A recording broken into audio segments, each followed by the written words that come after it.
नाम श्रेष्ठं मनुमपि शचीपुत्रमत्र स्वरूपं रूपं तस्याग्रजं मुरुपुरे माथुरिं गुष्टवाटिं राधाकुण्डं गिरिवरमहो राधिका माधवसां प्राप्तयस्य प्रथितकृपया श्रीगुरुं तं नतोऽस्मिन्। ॐ अज्ञानं तिमिरान्धस्य ज्ञानाञ्जनशलाकया चक्षुरोन्मीलितं येन तस्मै श्रीगुरवे नमः। श्रीचैतन्यमनोभीष्टं स्थापितं येन भूतले स्वयं रूप कदा मह्यं ददाति स्वपदान्तिकं। नमोऽं विष्णुपदाय कृष्णपृष्ठाय भूतले श्रीमते जयपताका स्वामिनिति नामिने। नमाचार्यपादाय निताय कृपाप्रदायिने गौरकथा धामदाय नगरग्रामतारिणे। नमोऽं विष्णुपदाय कृष्णपृष्ठाय भूतले श्रीमते भक्तिवेदान्त स्वामिनिति नामिने। नमस्ते सारस्वते देवे गौरवाणी प्रचारिणे निर्विशेषशून्यवादी पाश्चात्यदेशतारिणे। वाञ्छाकल्पतरुभ्यश्च कृपासिन्धुभ्यैव च पतितानां पावनेभ्यो वैष्णवेभ्यो नमो नमः। गुरवे गौरचन्द्राय राधिकायै तदालये कृष्णाय कृष्णभक्ताय तद्भक्ताय नमो नमः। श्रीकृष्ण चैतन्य प्रभु नित्यानंद श्री अद्वैत गदाधर श्रीवासादि गौर भक्त वृंद। सबाई उच्च स्वरे एक साथे हरे कृष्णा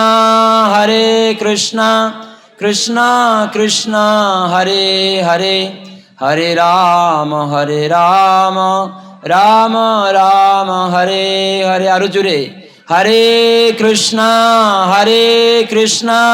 कृष्णा कृष्णा हरे हरे, हरे राम राम राम हरे हरे। आरु जुरे हरे कृष्णा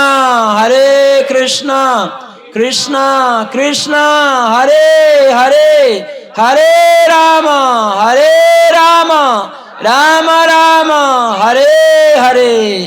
हरि नाम संकीर्तन के वैशाख मास के असंख्य धन्यवाद। निताय गौर सीतानाथ प्रेमानंदे। उलुधुनि दिन निताय गौर सीतानाथ प्रेमानंदे। हरि हरि बोल।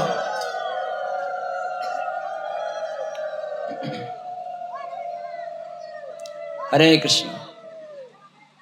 तो आमादेर गुरुदेव श्री जयपताका स्वामी गुरु महाराज तिनि बोलतें बांग्लादेशेर भक्तरा माताजीरा उलुधुनिते फास्ट माझे माझे उलुधुनि देय। तो सब समय उलुधुनि देওয়া दरकार नेই। যখন মাতান হবে ভজনে তখন যখন হরে কৃষ্ণ বলা হবে তখন কেবল হরে কৃষ্ণ বলতে হবে। যেন আমি বললাম উলুধুনি দিন, তাই আপনারা দিলেন, খুব ভালো। বৈশাখ মাসে এই উলুধুনি পবিত্র, হরিনাম তার থেকে আরও বেশি পবিত্র। সেজন্য আমাদের হরে কৃষ্ণ মন্ত্র বেশি উচ্চারণ করতে হবে। তো আজকে এই মীরাপাড়া হরে কৃষ্ণ উৎসব ভাগবত অনুষ্ঠানে এই বৈশাখ পবিত্র ধর্ম মাসে শুভ সন্ধ্যায় উপস্থিত সকল সজ্জন ভক্তমণ্ডলী, মাতৃমণ্ডলী, পিতৃমণ্ডলী, ভাই ও বোন, আপনাদের সকলের উপস্থিতির জন্য আমি সর্বপ্রথমে সকলকে ইস্কন প্রধান কার্যালয় শ্রী মায়াপুর চন্দ্রোদয় মন্দিরের পক্ষ থেকে আপনাদের সকলকে অসংখ্য ধন্যবাদ জ্ঞাপন করছি। তো ভগবত কথা শ্রবণের প্রারম্ভে আমি আমার পরমারাধ্য গুরুপাদ পদ্ম আন্তর্জাতিক কৃষ্ণ ভাবনামৃত সংঘ প্রতিষ্ঠাতা আচার্য কৃষ্ণ কৃপা শ্রীমূর্তি শিল অভয়চরণারবিন্দ ভক্তিবেদান্ত স্বামী প্রভুপাদের অন্যতম কৃপাধন্য ইস্কনের অন্যতম গুরু ইস্কন নামহট্টের বিশ্ব প্রচারক মন্ত্রী এবং ইস্কনের অন্যতম governing body commissioner GBC ISKCON প্রধান কার্যালয় শ্রী মায়াপুর চন্দ্রোদয় মন্দিরের নির্দেশক ওম বিষ্ণুপাদ অষ্টোত্তর শত শ্রী শ্রীমৎ জয়পতাকা স্বামী শ্রীল গুরুদেবের পাদপদ্মে দণ্ডবৎ প্রণতি নিবেদন করে তাঁর অহেতুকী কৃপা ও আশীর্বাদ প্রার্থনা করছি। এবং আমার পরমারাধ্য গুরু পাদপদ্ম পরম গুরুদেব ইস্কন প্রতিষ্ঠাতা আচার্য কৃষ্ণ কৃপা শ্রীমূর্তি শিল অভয়চরণারবিন্দ ভক্তিবেদান্ত স্বামী প্রভুপাদের শ্রী পাদপদ্মে দণ্ডবৎ প্রণতি নিবেদন করে তাঁর অহেতুকী কৃপা ও আশীর্বাদ প্রার্থনা করছি। এবং উপস্থিত সকল সজ্জন ভক্তমণ্ডলী, মাতৃমণ্ডলী, পিতৃমণ্ডলী, ভাই ও বোন, আপনাদের সকলের চরণে প্রণাম নিবেদন করে আপনাদের অহেতুকী আশীর্বাদ প্রার্থনা করছি। হরে কৃষ্ণ।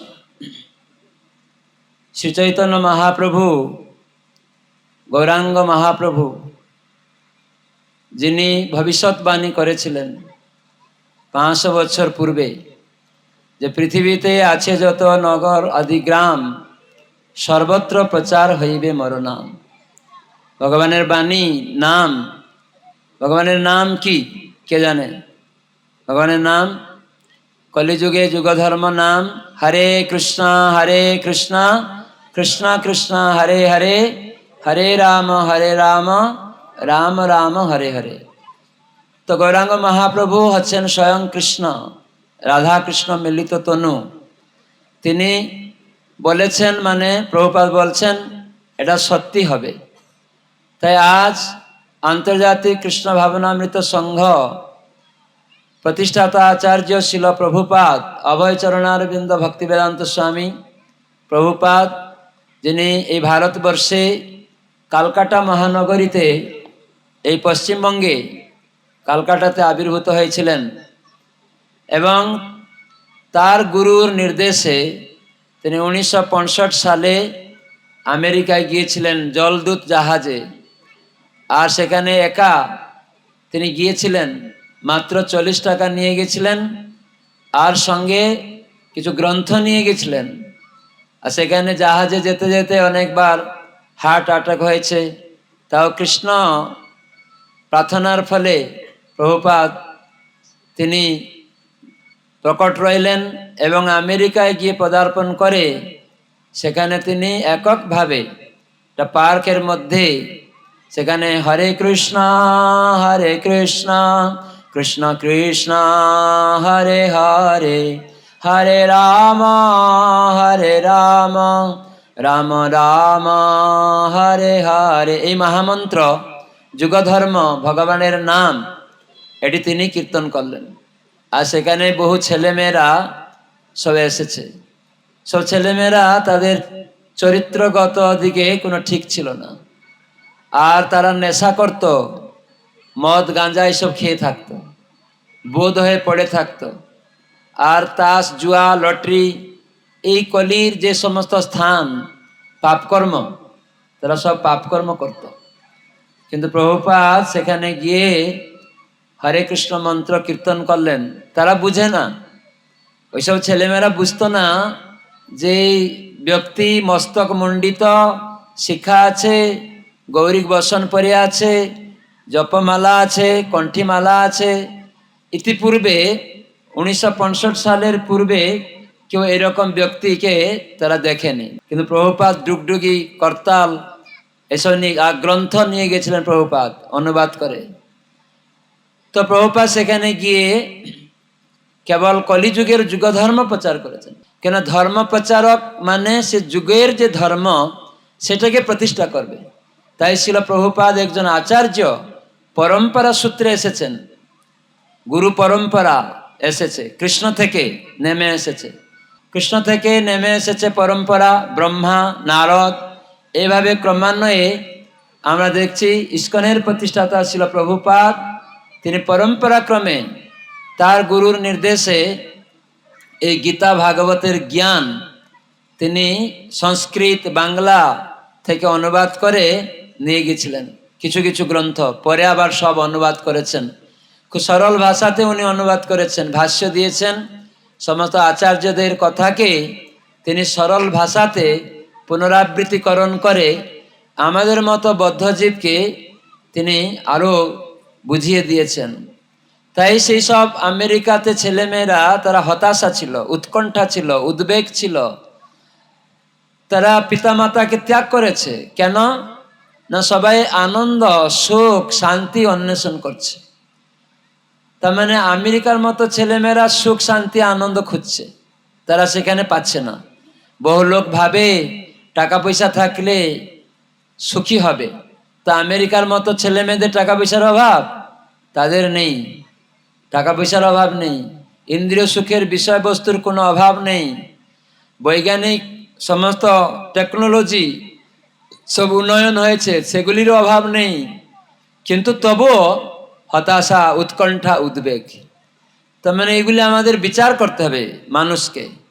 আমরা হয়তো ভারতবর্ষে অনেকে বুঝতে পারি না, ভাবি যে যদি কোনো আমার টাকা পয়সা থাকে, বড় বিল্ডিং থাকে, তাহলে আমি খুব সুখী হব। তা নয়।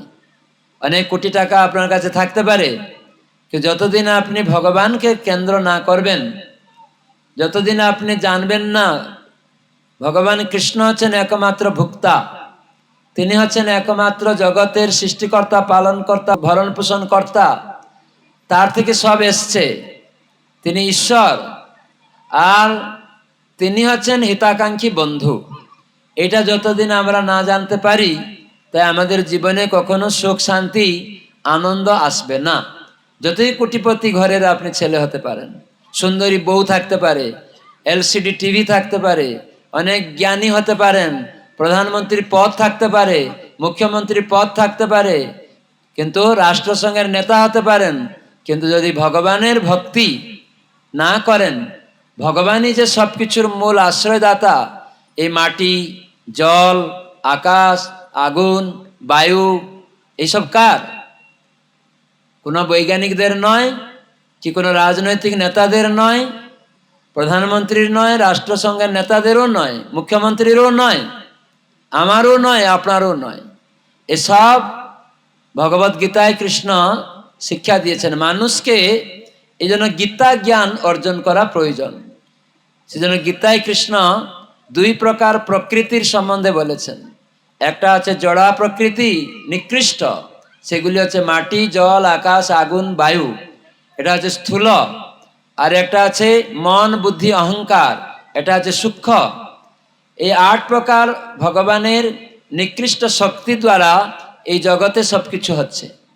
আমরা এই যে যা কিছু, এই যে মাইক্রোফোন দেখছি, ক্যামেরা দেখছি, গাড়ি দেখছি, মোবাইল দেখছি, এসব তৈরি আমার দেহটা পর্যন্ত, আপনার দেহটা, প্রধানমন্ত্রীর দেহটা, মুখ্যমন্ত্রীর দেহটা, বিশ্বের সমস্ত মানুষ, সমস্ত জীবের যে দেহ, সেগুলি হচ্ছে এই 8 প্রকার বস্তু দিয়ে তৈরি। ভগবানের যে নিকৃষ্ট শক্তি, মাটি, জল, আকাশ, আগুন, বায়ু, এটা হচ্ছে স্থূল, আর মন, বুদ্ধি, অহংকার, এটি হচ্ছে সূক্ষ্ম।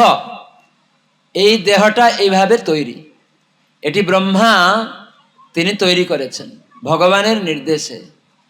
আর এই দেহটা তখন সজীব হয়ে যায়, কাজ করে, যখন ভগবান আর একটা প্রকৃতি বা তার শক্তি, সেটা হচ্ছে উৎকৃষ্ট পরাশক্তি, সেটা হচ্ছে জীবভূতা মহাবাহু জয়েদং ধার্যতে জগৎ, এই জগৎকে ধারণ করে রাখে। তেমন আমার এই দেহকে ধারণ করে রেখেছে। যে যেন দেহটা, ছোটবেলা দেহ দেখছিলাম, সেখানে ওই সজীব বস্তুটা আছে বলে এই দেহটা আস্তে আস্তে বেড়েছে, বড় হয়েছে।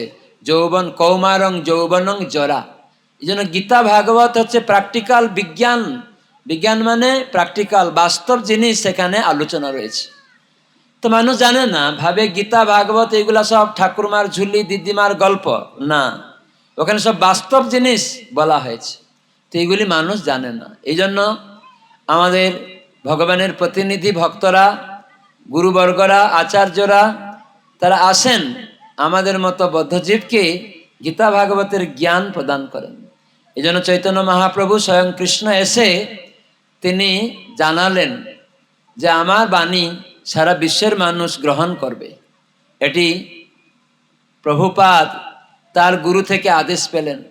দেখো, মহাপ্রভু তো বলেছেন তিনি স্বয়ং ভগবান, তাই সেটি ভক্তদের কর্তব্য হচ্ছে সারা বিশ্বে মানুষকে জানানো। তাই ইস্কনের যে প্রতিষ্ঠাতা অভয়চরণারবিন্দ ভক্তিবেদান্ত স্বামী প্রভুপাদ, তিনি 1966 সালে তিনি কি করলেন না, ইস্কন রেজিস্ট্রি করলেন গভর্নমেন্ট সরকারি সূত্রে নিউ ইয়র্কে। সেখানে তিনি রেজিস্ট্রি করলেন। ভারতবর্ষ থেকে গেলেন 1 বছর, 1965 সালে গিয়ে 1 বছর এককভাবে গীতা ভাগবতের কথা বললেন, হরিনাম প্রচার করলেন, প্রসাদ বিতরণ করলেন। উনি যখন হরিনাম করতেন, ওইসব ছেলেমেয়েরা তারা হতাশা, উৎকণ্ঠা, উদ্বেগেই থাকতো, কিন্তু প্রভুপাদ তাদের মাঝখানে গিয়েই হরিনাম করছেন বসে একা একা, ডুগডুগি বাজিয়ে। সেসব ছেলেমেয়েরা দেখছে একটা অদ্ভুত ব্যাপার, কি বলছে। তখন প্রভুপাদকে ঘিরে তারাও মাথা নেড়ে, প্রভুপাদ যখন বৃদ্ধ 70 বছরের বয়স, তখন প্রভুপাদ উঠে দাঁড়িয়ে সবাইকে হাত তুলে হরিনাম করাতেন, ওরাও করতো, বুঝে না কি বলছে এই সাধু।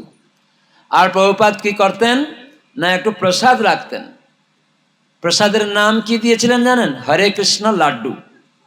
কি হরে কৃষ্ণ বুম। তো সে হরে কৃষ্ণ লাড্ডু বুম প্রভুপাদ রেখেছেন। ভগবান নিতাই গৌরকে নিবেদন করে তুলসী দিয়ে প্রসাদ রেখে দিয়েছেন। আর হরিনাম কীর্তন হয়ে যেত, প্রভুপাদ তাদেরকে একটু করে লাড্ডু বলতেন, ওখানে আছে প্রসাদ, তোমরা নিয়ে যাও। তখন ওইগুলি খায়নি কোনোদিন ওরা জীবনে, যেই মুখে দেয় খুব ভালো লাগে। তখন জিজ্ঞাসা করে, স্বামীজি এর নাম কি? তখন প্রভুপাদ বলেন, হরে কৃষ্ণ লাড্ডু, হরে কৃষ্ণ বুম, প্রভুপাদ বলতেন। তখন ওরা বলতো, please give me 1 piece of Hare Krishna broom. Prabhupada কলে বলে কৌশলে এই হরে কৃষ্ণ উচ্চারণটা তাদের করাতে চেয়েছেন। কেন? হরে কৃষ্ণ হচ্ছে ভগবানের নাম, রাধা কৃষ্ণ। হরে মানে রাধারানী, হরা সম্বোধনার্থে হরে। রাধারানী কৃষ্ণের মনকে হরণ করেন কিভাবে না, কৃষ্ণের সেবার মাধ্যমে। এই জন্য তাকে বলে ভক্তি। এই জন্য রাধা, রাধা মানে যিনি আরাধনায় শ্রেষ্ঠা। তাই এমন ভাবে তিনি আরাধনা করেন কৃষ্ণের, তাই কৃষ্ণ পর্যন্ত তার বশীভূত হয়ে যেতে পারেন। এই জন্য ভগবানকে বলা হয় ভক্ত বৎসল ভগবান। ভগবানকে বলা হয় না কর্মী বৎসল, জ্ঞানী বৎসল, যোগী বৎসল বলা হয় না। ভগবানকে বলা হয় কি, কি বলা হয়? জোরে বলুন, ভক্ত বৎসল, ভক্ত বৎসল ভগবান। তাই ভক্ত মানে কি না, যিনি ভক্তি করেন। ভক্তিটা কি না, সমস্ত ইন্দ্রিয় দিয়ে ভগবানের সুখ বিধান, ভগবানের সেবা। ভগবান গীতায় বলেছেন যে তুমি যা করো, যা খাও, যা তপস্যা করো, যা পূজা করো, তৎকুরুষ্ব মদর্পণম, সব আমার উদ্দেশ্যে করো। কেন আমার উদ্দেশ্যে করতে হবে? ভগবান অনেক কথা বলছেন। মনমনা, তুমি তোমার মন দিয়ে মদভাব, আমাকে তুমি ভাবো। মদভক্ত মজ্জাজি মাং নমস্কুরু, 4টি জিনিস কৃষ্ণ বলছেন। এই কথা 2 বার বলছেন, 9ম অধ্যায়ে আর 18 অধ্যায়ে। মনমনা ভব মদভক্ত মজ্জাজি মাং নমস্কুরু। যেটা যদি তুমি করবে, 4টি জিনিস, সে 4টি কি না, তোমার মন আছে, মন দিয়ে তুমি অনেক কিছু ভাবো, কিন্তু তুমি কি কিছু করতে পারো? তুমি ভাবছো আমি ছেলে মেয়েকে মানুষ করব, করতে পারো? করতে পারো না। যদি আমি এখানে জলটা বন্ধ করে দিব, বৃষ্টিটা, মাটিটা নিয়ে নিব, অক্সিজেন হাওয়া ইত্যাদি সব বন্ধ করে দিব, তুমি কে? ছেলে মেয়েকে দেখার, দেখভাল করার? করতে পারবে না। এই জন্য কৃষ্ণ গীতায় জানালেন, এই জন্য মনুষ্য জীবনে এটি উপলব্ধি করতে হবে। এইসব কথা প্রভুপাদ সব আমেরিকায় গিয়ে বলছেন ভারতবর্ষ থেকে। ভারতবর্ষে প্রভুপাদ গিয়ে লোকেদের কাছে হাত জোড় করে রাস্তায় রাস্তায় হরিনাম প্রচার করেছেন, বলেছেন গীতা ভাগবতের কথা, কিন্তু ভারতবাসীরা পাশ্চাত্যের কুসংস্কারের দিকে আসক্ত। ভারতবাসীরা তারা চিন্তা করছে ইন্দ্রিয় সুখ কি করে করবো, এইসব হরে কৃষ্ণ আমরা তো জানি, ভগবান টগবান এইসব জানি, আমরা কি করে ইন্দ্রিয় সুখ করবো সেগুলি বলুন। জগতের লোকেরা এটাই চায়। কিন্তু প্রভুপাদ দেখলেন এইসব ভারতবাসীর লোকেদের মনোভাবটা চলে গেছে বিদেশের দিকে। বিদেশিদের সমস্ত খারাপ জিনিসের প্রতি আসক্তি, তাদের টেকনোলজি প্রতি, তাদের খাওয়া দাওয়া মদ গাঞ্জার প্রতি, তাদের পোশাকের প্রতি, নিজেদের ধন বিলিয়ে দিয়ে পরের কাছে হাত পাতার চেষ্টা। তো সেজন্য প্রভুপাদ চিন্তা করলেন ভারতবাসীদের যদি আমি ভক্ত বানাতে চাই তাহলে তাদেরকে করতে হবে ওইসব বিদেশিগুলাকে ভক্ত বানাতে হবে, আমেরিকার ছেলে মেয়েদেরকে ভক্ত বানাতে হবে। তারা যদি ভক্ত হয়ে ভারতবর্ষে আসে, তিলকমালা পরে যদি আসে, তখন তারা দেখবে যে এরা সাধু হয়ে গেছে, ভক্ত হয়ে গেছে, তাহলে আমরা লজ্জা পাবে, তখন তারা ভক্ত হয়ে যাবে। তো এইভাবে ছিল প্রভুপাদ বিভিন্ন কৌশল অবলম্বন করে তিনি পাশ্চাত্য দেশে গিয়ে এইসব ছেলে মেয়েদের তিনি কি করলেন না, প্রসাদ হরিনাম গীতা ভাগবতের কথা বলে তাদের জানালেন। তাদের বললেন তোমরা কি সুখী আছো, জিজ্ঞাসা করলেন। তখন তারা বলতো যে আমরা যখন চুরস গাঞ্জা এইসব খেয়ে থাকতাম, তখন বুধ হয়ে পড়ে থাকতাম, তখন সমস্ত দুঃখটাকে ভুলে যেতাম, আর তখন ভাবতাম যে আমি খুব সুখে আছি। তো দেখবেন মদ খাওয়ার লোকেরা তারা সব দুঃখের ভুলে যায়, মদ খেয়ে সব ভুলে যায়, বাড়িতে খাওয়া নেই, স্ত্রীর সাথে সম্বন্ধটা ঠিক নেই, এই জন্য অনেকে মদ খায় নিজেদের দুঃখের কথাটাকে ভুলে যাওয়ার জন্য। আর আজকাল সরকার তো দুয়ারে মদ পাঠিয়ে দিচ্ছে। তো এটা আরও কি হচ্ছে, জগতে আরও অমঙ্গল হচ্ছে। তো প্রভুপাদ এইসব নেশাগ্রস্ত ব্যক্তি যারা মদ খেয়ে চুরস গাঞ্জা খেয়ে পড়ে থাকতো, তো প্রভুপাদ তাদেরকে প্রথমে বলেননি, তারা তো চুরস গাঞ্জা খেয়ে অবৈধ ক্রীড়া, ছেলেমেয়েরা প্রতিদিন চেঞ্জ, আজ এক ছেলে কাল এক মেয়ে, সব চেঞ্জ। তারা ভাবছে এটাই সুখ। বর্তমান সমাজে আধুনিক সমাজ এটাই ভাবে যে আজ এক মেয়ে ছাড়লাম আর একটা মেয়ে গ্রহণ করলাম, এটাই সুখ। নেশা করলাম, মদ খেলাম, এই সমস্তই সুখ। কিন্তু এটা যে দুঃখের কারণ সেটা মানুষ জানে না। আসলে আজকাল আমরা স্কুল কলেজ ডিগ্রি নিচ্ছি বটে, ইন্দ্রিয় সুখের প্রতি আসক্ত হচ্ছে। ছেলেমেয়েরা কিভাবে দেখবেন কলেজ জাতিতে ছেলেমেয়েরা কত উচ্ছৃঙ্খল। স্কুল কলেজ হচ্ছে জ্ঞান দেওয়ার জন্য, চেতনা মার্জিত করার জন্য। বলা হয় দদামি বুদ্ধি যুগম, বুদ্ধি দেওয়া হয়, কিন্তু সেখানে কোথায়? স্কুলে লেখা আছে তমসামা জ্যোতির্গময়, অন্ধকার থেকে আলোতে আসো, কিন্তু কোথায়? আরো অন্ধকারে কি করে যাবে ছেলেমেয়েরা, সেই সব স্কুল কলেজ থেকে হচ্ছে। কেন? শিক্ষকরাও এরকম, রাজারাও এরকম, প্রজারাও সেরকম হয়ে যাচ্ছে। তো সেই জন্য শিল প্রভুপাদ সারা বিশ্বের মানুষকে ইস্কন প্রতিষ্ঠা করে শিখালেন। ইস্কন হচ্ছে একটা শব্দ, ঈশোপনিষদ, ঈশ্বর শব্দ থেকে, ভগবানের শব্দ থেকে নেওয়া হয়েছে। আর সেখানে প্রভুপাদ শর্টে ইংরেজিতে দিয়েছেন ISKCON, ইস্কন। আইতে ইন্টারন্যাশনাল, এসতে সোসাইটি ফর, কেতে কৃষ্ণ, CON, কনতে কনসাসনেস। এই জন্য এটাকে বলে আন্তর্জাতিক কৃষ্ণ ভাবনামৃত সংঘ, বাংলা শব্দ। এর উদ্দেশ্য লক্ষ্য কি, ওর মানে আছে তার মধ্যে। সে লেখা আছে আন্তর্জাতিক কৃষ্ণ ভাবনামৃত সংঘ, ইন্টারন্যাশনাল সোসাইটি ফর, কিসের জন্য না, ফর কৃষ্ণ কনসাসনেস। কেন? আমাকে কৃষ্ণ চেতনা হতে হবে, আমার হৃদয় মনোভাব কেন কৃষ্ণ চেতনা হতে হবে, সব কিছুতে কেন কৃষ্ণ হতে হবে। যেমন আমরা গীতার শ্লোক একটা বললাম, নবম অধ্যায় 18 অধ্যায়, মনমনা ভব মদভক্ত মজ্জাজিমাং নমস্কুরু, তোমার মন দিয়ে আমাকে ভাবো, এটা হচ্ছে কৃষ্ণ চেতনা। প্রভুপাদ তাই ইস্কন সোসাইটির নাম সারা বিশ্ববাসীর জন্য আন্তর্জাতিক কৃষ্ণ ভাবনামৃত সংঘ। তাই ভাববে সবাই কৃষ্ণ। তো এই সংঘের উদ্দেশ্য সবাই যেন কৃষ্ণকে ভাবে, সমগ্র বিশ্বের মানুষ। এটা মানুষের কর্তব্য। কেন? তাই গীতায় কৃষ্ণ বলেছেন। গীতায় কৃষ্ণ কি বলেছেন? 15 অধ্যায়ে তিনি বলছেন যে মমৈবাংশ জীব লোকে জীবভূত সনাতন। জীব আত্মা, সেটা হচ্ছে আমার পরা প্রকৃতি উৎকৃষ্ট শক্তি জীবভূত মহাবাহু জয়েদং ধার্যতে জগৎ। আমি যেমন পরম সজীব বস্তুরূপে জগৎকে ধারণ করে রেখেছি, ভগবান যখন প্রবেশ করেন এই জগতে কিছু পরিবর্তন আমরা দেখি, তিনি পরমাত্মা রূপে বিভিন্ন জায়গাতে প্রবেশ করে সব কিছু সজীব করে তোলেন।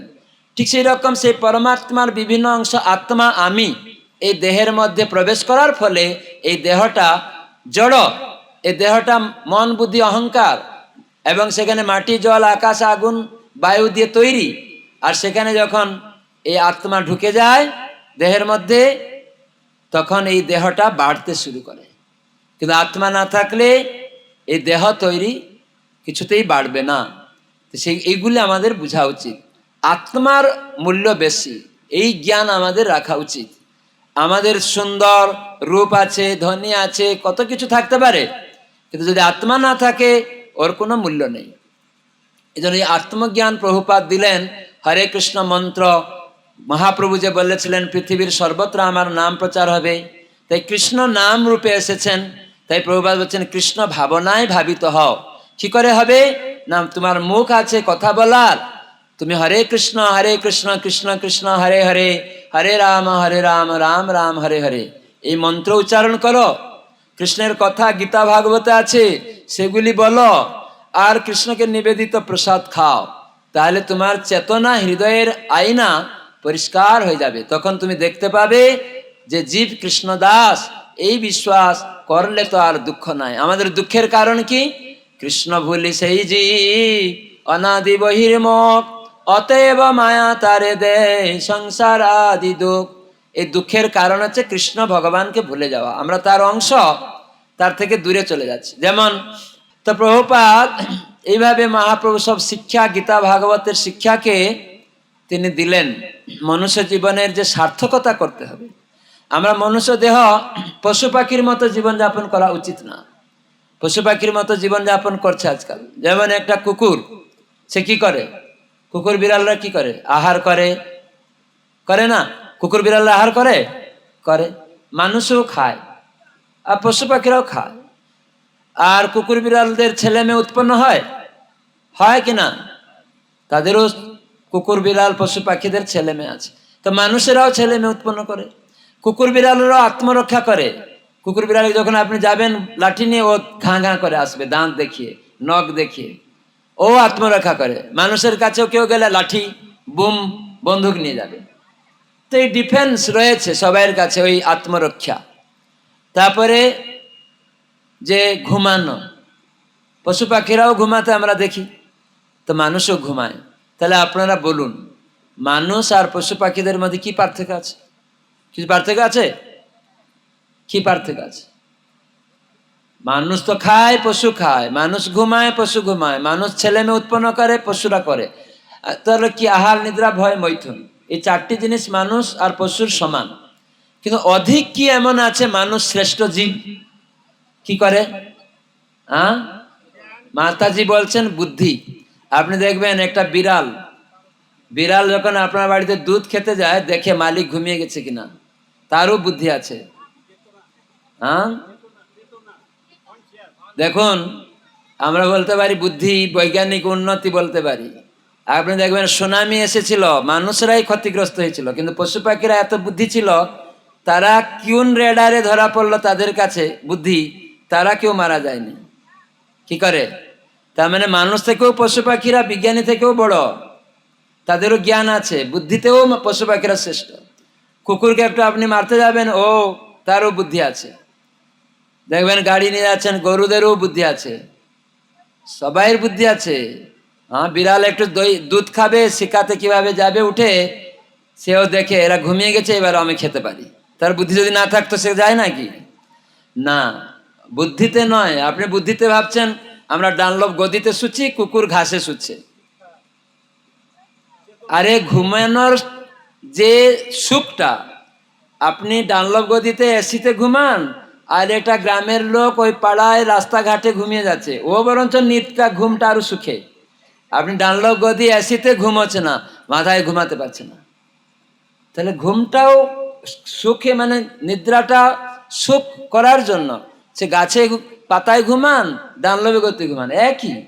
আমরা ভাবছি ও বুদ্ধি খাটিয়ে আমরা বৈজ্ঞানিক উন্নতি করে খাওয়া দাওয়া টেবিল চেয়ারে বসে কাঁটা চামচে খেয়ে নিলাম না, একই সব। ক্ষুধার নিবৃত্তি একই। প্রভুপাদ ওই বিদেশিদেরকে বলেছিলেন একটা গল্প। একটা খোড়া ছিল, ও খুব কামুক ছিল। তার স্ত্রী ছিল খুব সুন্দরী, কিন্তু ও স্ত্রীকে বলতো, ও খোড়া কাজ করে না, হ্যাঁ, কিন্তু স্ত্রী খুব কাজ করে স্বামীকে পুষত।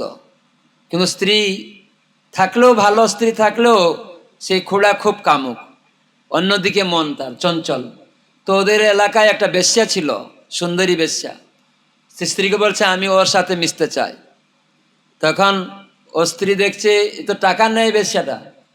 তখন ওর স্ত্রী গিয়েছে, বেশ্যার কাপড় ধুয়ে দিচ্ছে, ঘর ঝাড়ু দিচ্ছে।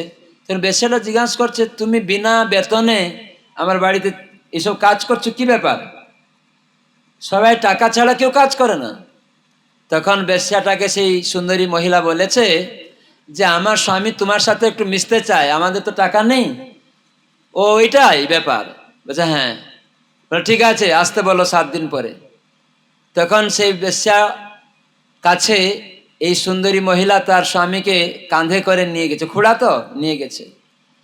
তখন ওর এই বেশ্যা কি করেছে, তার চাকরকে পাঠিয়েছে একটা ময়রার কাছে।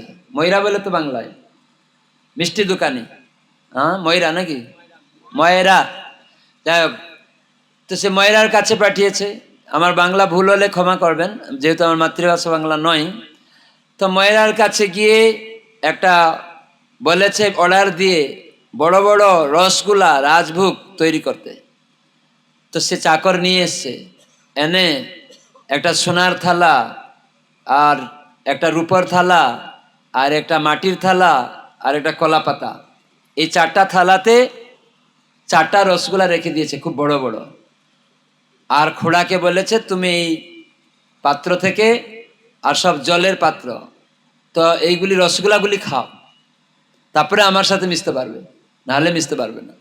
তো খোড়াটা সোনার পাত্রে গিয়ে আগে রসগোল্লা খেয়েছে, তারপরে গিয়ে খেয়েছে রূপুর পাত্র থেকে, তারপরে মাটির পাত্র থেকে, তারপরে কলা পাতা থেকে খেয়েছে। তখন বেশ্যা জিজ্ঞাসা করলো, কোন পাত্র থেকে, কোন প্লেট থেকে রসগোল্লাটা তোমাকে সব থেকে স্বাদ লেগেছে বলো? তো বলছে সব পাত্রের স্বাদ একই। তখন খোড়াটাকে সেই বেশ্যা বলল, তোমার স্ত্রী আর আমার মধ্যে কি পার্থক্য আছে? প্রভুপাদ এই গল্প ওইসব বিদেশিদেরকে বললেন। ওরা বলছিল না না, আমরা তো কাঁটা চেয়ারে বসে টেবিল চেয়ারে খাই, আর পশু পাখিরা তো রাস্তাঘাটে খায়। প্রভুপাদ ক্ষুধার নিবৃত্তিটা একই। তো প্রভুপাদ এই উদাহরণটা দিলেন তাদেরকে, তখন ওরা চুপ হয়ে গেল। ঠিক তো, বিদেশিগুলা বুঝতো না কিছু। প্রভুপাদ হাতে নাতে সব কথা বলে গীতা ভাগবত শিক্ষা দিয়ে এরকম শিখিয়েছেন। তখন ওরা বুঝলো। প্রভুপাদ বললেন এই প্রসাদ খাও, হরিনাম করো, তাহলে চেতনার আয়না, এখানে হৃদয়ে একটা আয়না আছে, তখন পরিষ্কার হবে, তখন বুঝতে পারবে। তো এইভাবে প্রভুপাদ পাশ্চাত্য দেশে গিয়ে ইস্কন রেজিস্ট্রি করে যে সবাই যাতে কৃষ্ণ ভাবনাময় হয়। কেন না, জীব কৃষ্ণের দাস, ভগবানের অংশ। আমরা পিতামাতার নয়, কি রাজনৈতিক নেতাদের নয়, কি দেবতাদের নয়, আমরা সমস্ত জীব আত্মা ভগবানের।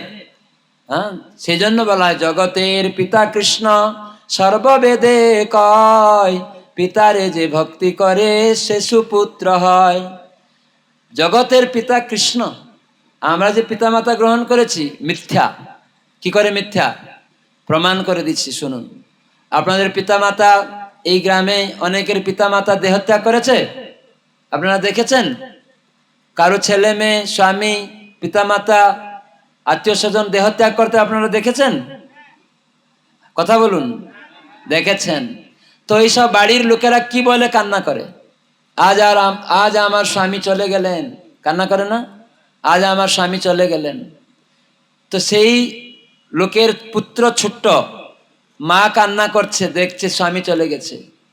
পুত্র বাচ্চা কথা বলতে পারে, বলছে মা তুমি কান্না করছো কেন? বাবা তো এখানে শুয়ে আছে, কেন কান্না করছো?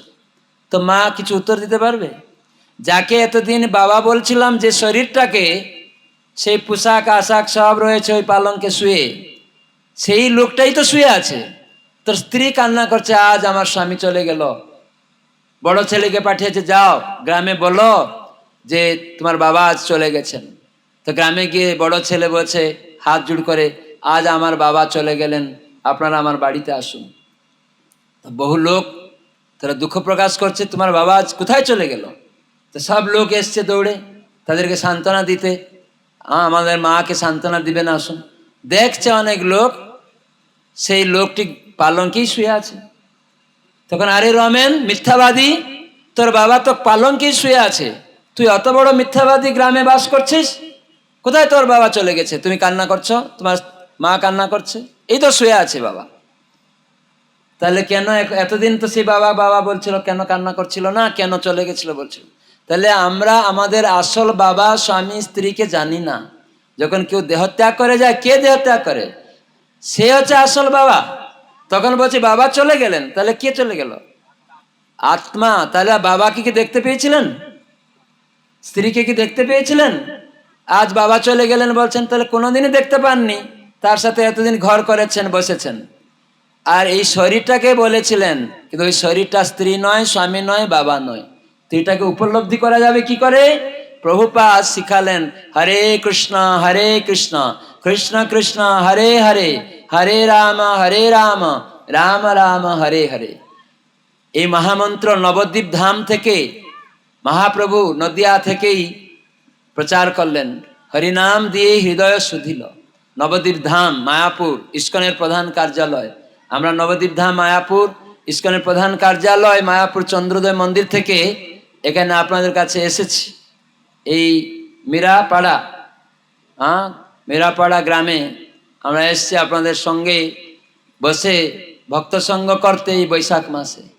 তো নবদ্বীপ ধাম এরকম একটি ধাম, যেখান থেকে মহাপ্রভু সারা বিশ্বের লোককে কৃষ্ণ নাম বিতরণ করালেন তার শুদ্ধ ভক্ত দিয়ে।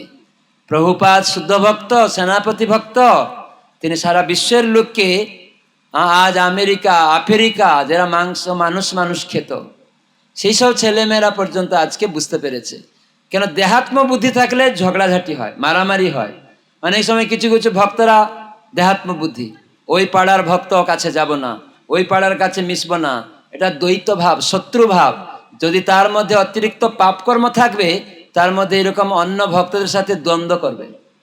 তিলকমালা পড়তে পারে, কিন্তু সেটা শুধু প্রতারিত হচ্ছে নিজে নিজে। তিলকমালা পড়া মানে নিজে সংশোধিত হওয়া। ও, আমি অতদিন বুঝতে পারতাম না, এই সবাই ভগবানের দাস, আমিও ভগবানের দাস, আমরা সবাই একই, ভগবানের সেবা করব। এই জ্ঞান নেই মানুষের।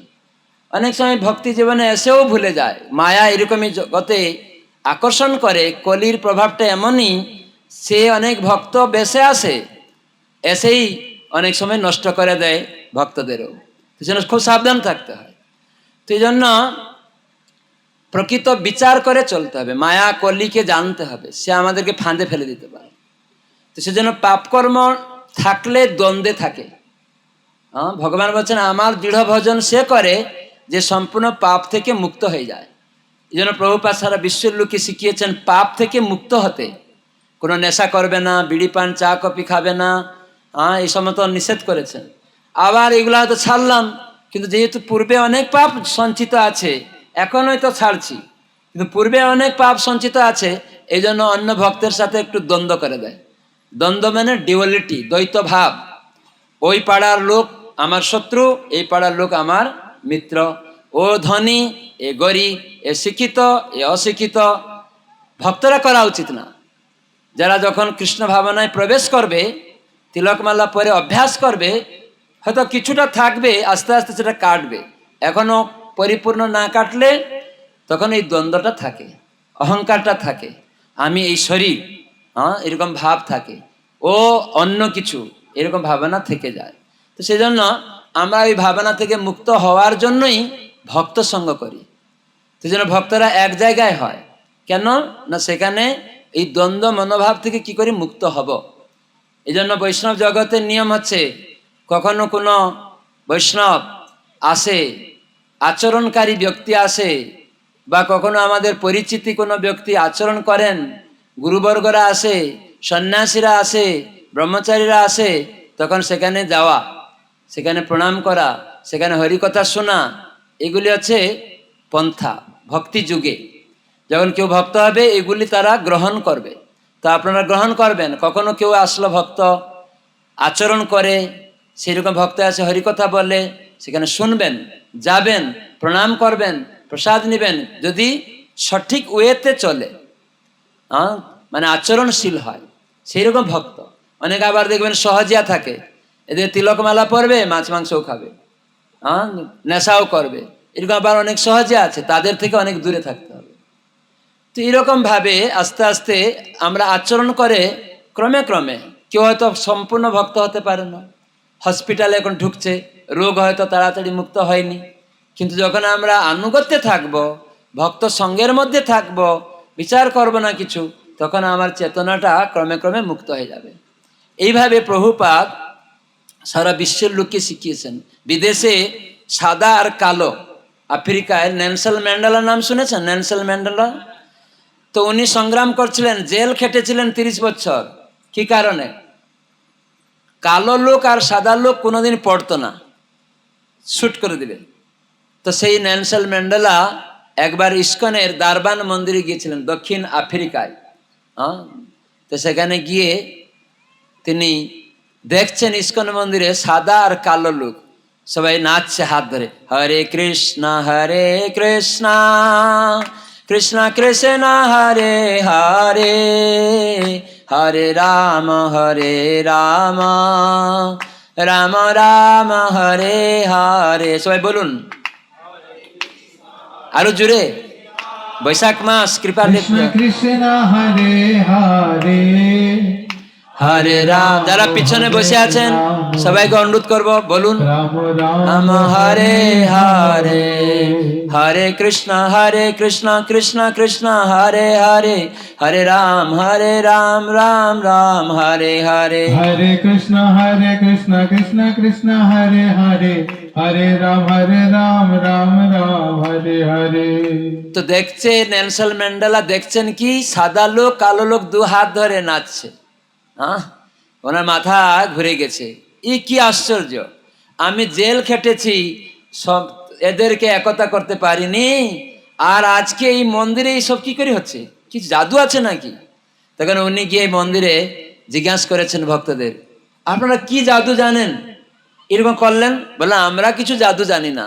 ভারতবর্ষ থেকে, পশ্চিমবঙ্গ থেকে একজন স্বামীজি এসেছিলেন, তিনি হচ্ছেন অভয়চরণ অরবিন্দ ভক্তি বেদান্ত স্বামী প্রভুপাদ, ভারতবর্ষ থেকে এসেছিলেন। আর উনি গীতা ভাগবত থেকে আমাদের খুব শিক্ষা দিলেন, প্রসাদ দিলেন।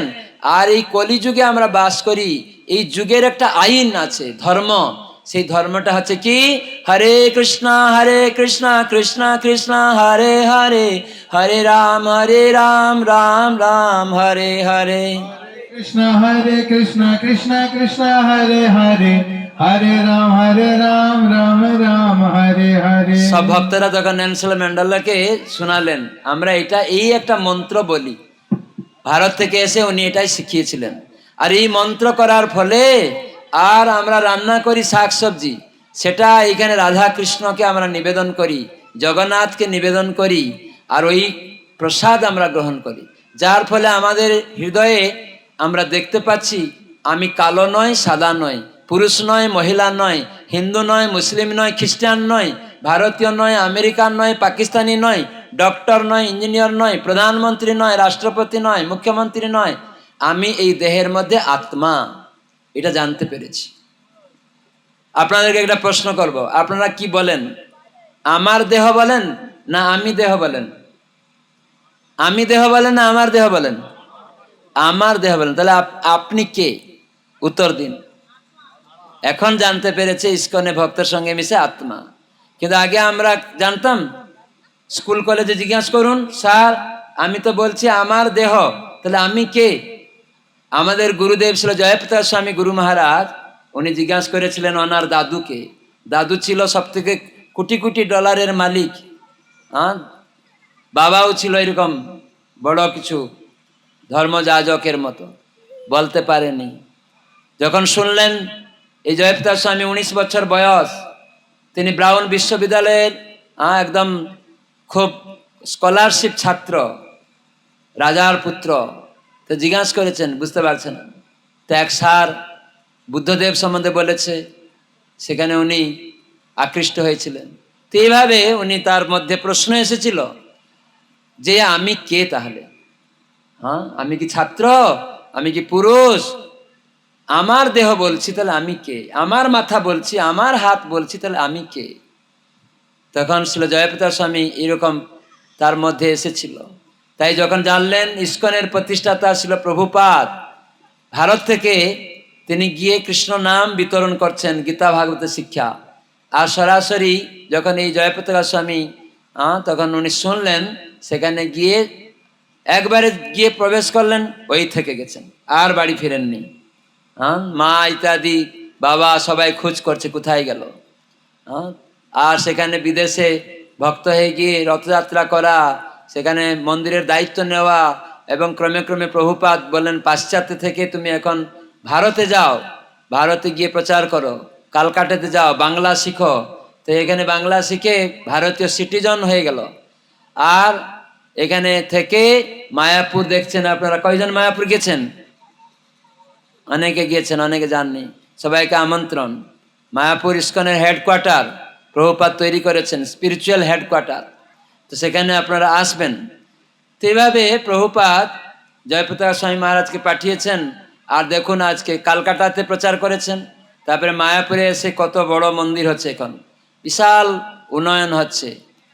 তো এইগুলি প্রভুপাদ তিনি হরিনাম করিয়ে হৃদয়ের আয়না পরিষ্কার করিয়ে চেতনা মার্জিত করেছেন। তাই চৈতন্য মহাপ্রভু তিনি কৃষ্ণ স্বয়ং নবদ্বীপ ধামে এসেছেন আমাদেরকে কৃপা করার জন্য। তো এই নবদ্বীপ ধাম সম্বন্ধে পার্বতী পর্যন্ত শুনতে ইচ্ছা করেছিলেন, শিব পর্যন্ত তিনি নবদ্বীপ ধামের মহিমা বর্ণনা করছিলেন। নবদ্বীপের নাম, নবদ্বীপে যে গৌরাঙ্গ মহাপ্রভু সে তিনি আসবেন, যখন শিবজি একবার কীর্তন করছিলেন কৈলাস লোকে। কি বলে কৈলাসের লোকে কীর্তন করছিলেন? শিব গৌরাঙ্গ। কি বলে? সবাই বলুন, কি বলে? আমি শুনতে পাচ্ছি না, মাতাজিরা অন্যমনস্ক হচ্ছে কেন? এখানে শুনুন, শিবজি কি বলে কৈলাস লোকে কীর্তন করছিলেন? গৌরাঙ্গ। বলুন, আরো জোরে বলুন, গৌরাঙ্গ।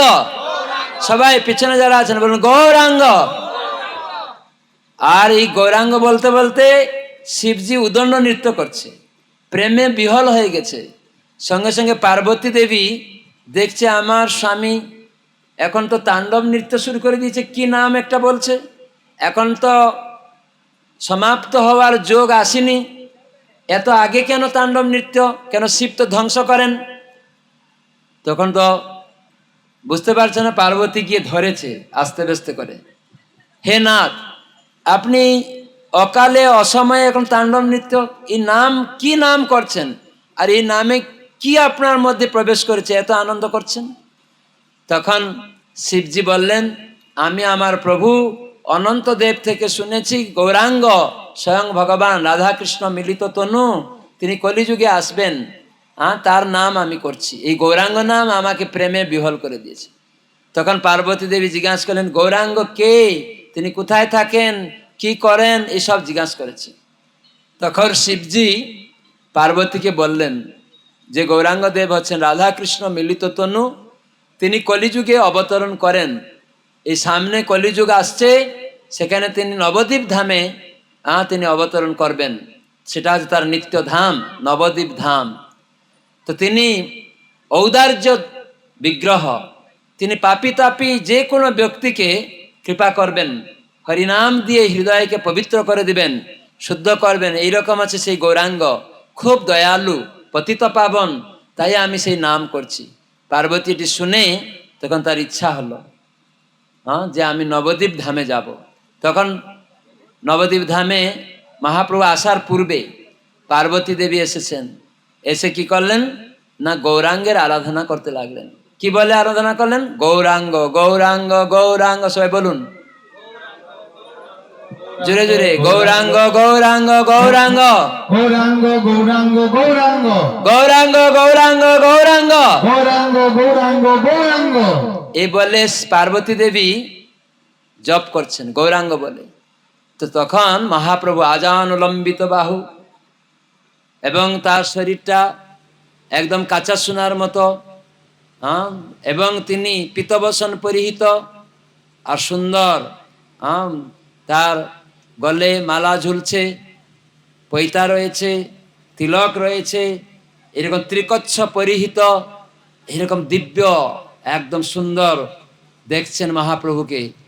তখন পার্বতী দেবী আনন্দে বিভোর হয়ে সঙ্গে সঙ্গে সেই গৌরাঙ্গ মহাপ্রভুর চরণে হাত দিলেন, নিয়ে চরণ থেকে একটু ধুলা নিয়ে এখানে দিয়ে দিলেন। কি বলে মায়েরা এটা আপনারা? সিথি বলে, সিথি। তো পার্বতী মাতা এখানে লাগিয়ে দিলেন। ওই জন্য ওই নবদ্বীপের একটা দ্বীপের নাম হয়ে গেল, ওই দ্বীপের নামটা হয়ে গেল কি জানেন? সীমন্ত দ্বীপ। সীমন্ত, এটাকে সীমন্ত, তাই সীমন্ত দ্বীপ। সেখানে পার্বতী দেবী গৌরাঙ্গ মহাপ্রভুর চরণ ধুলি নিয়েছিলেন। যদি কেউ নবদ্বীপ নাম উচ্চারণ করবে, শিবজি বলছেন যে তার সমস্ত পাষণ্ড তো চলে যাবে। সবাই বলো নবদ্বীপ ধাম, জুড়ে বলো নবদ্বীপ ধাম, নবদ্বীপ ধাম। তো এই পাষণ্ড তো চলে যাবে যদি নবদ্বীপ নাম উচ্চারণ করবেন। অনন্তদেব সংগীতা রয়েছে, অনন্ত সংগীতা। তো সেখানে অনন্তদেব বলছেন আর পার্বতীকে শিব বলছেন, যদি নবদ্বীপ ধামে এক রাত্রি কেউ বাস করবে তাহলে 10,000 বছর অন্য তীর্থ ভ্রমণ করার সমান। নিতাই গৌর সীতানাথ প্রেমানন্দে। নবদ্বীপ ধাম কে, নবদ্বীপ মায়াপুর ধাম কে। দেখুন, এক রাত্রি বাস। আপনাদের লোভ হয় না নবদ্বীপে গিয়ে এক রাত্রি থাকবেন? মায়াপুরে অন্য তীর্থে যাওয়ার টাকা নেই, কিন্তু এই মায়াপুরের কাছে গিয়ে এক রাত্রি বাস করবেন, 10,000 বছর ফল এক রাত্রেই পেয়ে যাবেন। বলছে নবদ্বীপ ধামে যদি কেউ হাঁটে এক পা থেকে আরেক পা, তার 10,000 অশ্বমেধ যজ্ঞের ফল হয়ে যায়। ভক্তরা অশ্বমেধ যজ্ঞ চায় না, ওটা পুণ্য, কিন্তু আপনি খালি হাঁটলেই পেয়ে যাবেন। যুধিষ্ঠির মহারাজ 2বার অশ্বমেধ যজ্ঞ করেছেন, ব্যয়বহুল, খুব খরচের, কিন্তু কে করবে কলিযুগ লোকেরা। কিন্তু অনন্তদেব স্বয়ং বলরাম তিনি বলছেন নবদ্বীপের মহিমা এত শ্রেষ্ঠ, যদি নবদ্বীপে খালি পা দিয়ে খালি হাঁটে একটা পা থেকে আর একটা পায়ে 10,000 মানে অশ্বমেধ যজ্ঞের ফল পেয়ে যাবে। ভক্তরা এইসব চায় না, ভক্তরা এটা অনিত্য, এটা হয়তো যজ্ঞ করে আপনি স্বর্গ সুখ পাবেন, কয়েক লক্ষ বছর হয়তো থাকবেন, কিন্তু আবার ক্ষীণে পুণ্যে মর্ত্য লোকং বিসন্তি, এখানে আসতে হবে। কিন্তু ভক্তরা গোলকে যেতে চায়, ভগবত ধামে যেতে চায়, এই জন্য ওরা এইসব করে না। কিন্তু ওরা হাঁটে নবদ্বীপ ধাম, সেখানে ভগবানের ভক্তদের সঙ্গ স্পর্শ পাওয়ার জন্য, সেখানে ভক্তি লাভ করার জন্য। সেই জন্য নবদ্বীপ ধামে যাবেন কৃষ্ণ সেবা করার জন্য, ভক্ত ধাম সেবা করার জন্য, ভক্ত সেবা করার জন্য। আপনারা সবাই আসবেন নবদ্বীপ ধামে। এই যে বর্ধমান জেলার সম্মিলন হবে, আপনারা বর্ধমান জেলাবাসী তো, তাই না? তো বর্ধমান জেলা, এটা কোন বর্ধমান? পূর্ব বর্ধমান। তো আপনাদের আমন্ত্রণ নবদ্বীপ ধামে মায়াপুরে ইস্কন প্রধান কার্যালয়ে, সেখানে বর্ধমান জেলার ভক্তদের নিয়ে নামহট্ট মেলা হবে। নামহট্ট হচ্ছে নিত্যানন্দ প্রভু দ্বারা সৃষ্টি। মহাপ্রভু বলেছিলেন, শুনো শুনো নিত্যানন্দ, শুনো হরিদাস, সর্বত্র আমার আজ্ঞা করহ প্রকাশ। প্রতি ঘরে ঘরে গিয়া করো এই ভিক্ষা, প্রতি ঘরে ঘরে যেতে হবে। নামহট্ট কেউ তৈরি করেনি, নামহট্ট নিত্যানন্দ স্বয়ং বলরাম। কেউ যদি নামহট্ট সম্বন্ধে নিন্দা করে তাহলে নিত্যানন্দ বলরামের কৃপা থেকে বঞ্চিত হবে, গুরু কৃপা থেকে সে বঞ্চিত হবে। আদি গুরু হচ্ছে নিত্যানন্দ প্রভু। নিত্যানন্দ নামহট্টর কেউ অবমাননা করবেন না, নামহট্টর প্রচার সহযোগিতা করবেন, বিরোধিতা করবেন না। তাহলে নিত্যানন্দের কৃপা পাবেন। সে নামহট্টের মধ্যে গীতা শিক্ষা, সেখানে ভাগবত শিক্ষা, এসব করবেন সব সাধু সঙ্গের মধ্যে। কেননা নাম হট্ট মানে নামের হাট, আদান প্রদান। সবাই বলুন হরে কৃষ্ণ। এই যে আমি বললাম আপনারা বলেন, এটা হচ্ছে আদান প্রদান। এই জন্য গীতা ভাগবত আদান প্রদান করবেন, শিক্ষা লাভ। এই জন্য মহাপ্রভু বলেছেন, শুনো শুনো নিত্যানন্দ, শুনো হরিদাস, সর্বত্র আমার আজ্ঞা করহ প্রকাশ। প্রতি ঘরে ঘরে গিয়া করো এই ভিক্ষা, ভিক্ষা করো। কি ভিক্ষা? টাকা পয়সা না, বলো কৃষ্ণ। সবাই হরে কৃষ্ণ মন্ত্র বলুন। এই জন্য আপনাদের কাছে আমি ভিক্ষা চাইছি, আপনারা হরিনাম করুন আর অন্য বাড়িতে গিয়ে ভিক্ষা চান। সবাই বাড়ি যাবেন, কেউ গালি দিলেও তার কাছে যাবেন। আমরা অনেক বাড়ি যাই, কেউ গালি দেয়, কেউ গালি দেয় না, কেউ আদর করে, কেউ থুতু ফেলে, আমাদের গৌর কিশোর দাস বাবাজি আমাদের গুরুবর্গের মধ্যে এখানে আছেন, ওই যে বসে আছেন, এই দিক থেকে 3 নম্বরে, ওই দিক থেকে 4 নম্বরে, গৌর কিশোর দাস বাবাজি মহারাজ। উনি নবদ্বীপে যখন ছিলেন, অনেক চ্যাংড়া ছেলেরা মাছের কাঁটা খেয়ে ওনার উপরে ফেলতো, হ্যাঁ, সাধুর উপরে। তো উনি কিছু বলতেন না, উনি বলতেন, কৃষ্ণ তুই এত দুষ্ট, মা যশোদার লাঠির সম্বন্ধে তোমার এত মনে নেই? হ্যাঁ, দাঁড়াও, মা যশোদাকে বলছি, তুমি এরকম দুষ্টামি করছো, এইসব চ্যাংড়াদের দ্বারা মাছের কাঁটা ফেলাচ্ছ, কৃষ্ণ তোমায় দাঁড়াও, মা যশোদার লাঠির কথা বলছি, মা যশোদাকে জানিয়ে দিচ্ছি।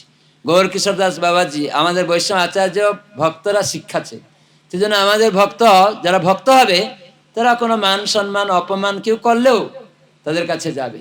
আমরা যখন প্রচারে যাই, তো একবার আমাকে ভক্তরা বলছে, মহারাজ আপনারা প্রচার করছেন, আমরা তো, আমি বললাম যখনই যাবেন যাকেই দেখবেন হরে কৃষ্ণ বলবেন। তো বলছে এটা কি সম্ভব? সম্ভব, কালকে সকালে আমরা বের হব তখন শহরে। তখন আমরা সকালবেলা বেরিয়েছি, তখন একটা লোক দেখা হয়েছে রিক্সা নিয়ে, ভাবছে আমরা হয়তো ওর রিক্সায় উঠবো।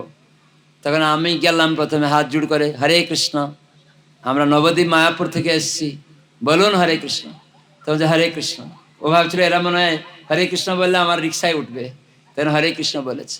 তারপরে আমি বললাম চলুন, এই যে রিক্সাওয়ালা সাথে প্রথম দেখা হয়েছে, উনি হরে কৃষ্ণ বলেছেন। মহাপ্রভু বলেছেন, যারে দেখো তারে কহ কৃষ্ণ উপদেশ, আমার আজ্ঞায় গুরু হইয়া তারও এই দেশ, সবাই পবিত্র হউন, অন্যকে পবিত্র করান, এটা মহাপ্রভুর নির্দেশ। আর তখন আরেকটা জায়গায় গেলাম, তখন সে ঘুম থেকে, বাড়িতে রাস্তা ধারে জায়গায় হাঁটছি, তখন ঠিক ঘুম থেকে উঠে মুখটা মলিয়ে মলিয়ে বাইরে গেটের কাছে বেরিয়ে আসছে। আমি হরে কৃষ্ণ, হরে কৃষ্ণ বলছো, যাও এখান থেকে। তাহলে আমরা মায়াপুর ধাম থেকে এসেছি, আমরা হাসছি, তখন হাসলাম। তখন ও বলছে, ও আপনারা মায়াপুর থেকে এসেছেন? আমরা মুখটা কালো করিনি, আমরা হেসে বলছে, আমরা মায়াপুর থেকে এসেছি, আপনি জানেন না আমরা কোথা থেকে এসেছি? বলছে, ও আপনারা মায়াপুর থেকে এসেছেন?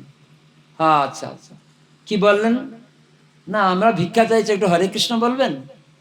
ঠিক আছে, হরে কৃষ্ণ বললাম। আগে গালি দিল, তারপরে হরে কৃষ্ণ বললো। এই জগতে এরকম লোক থাকবে, কেউ বলবেও না, না বলবো না।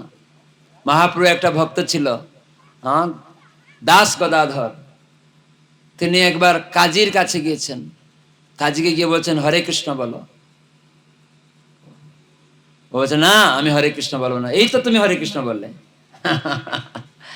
ও কাজীকে হরে কৃষ্ণ বলতে গিয়েছে, দাস গদাধর মহাপ্রভুর প্রিয় ভক্ত।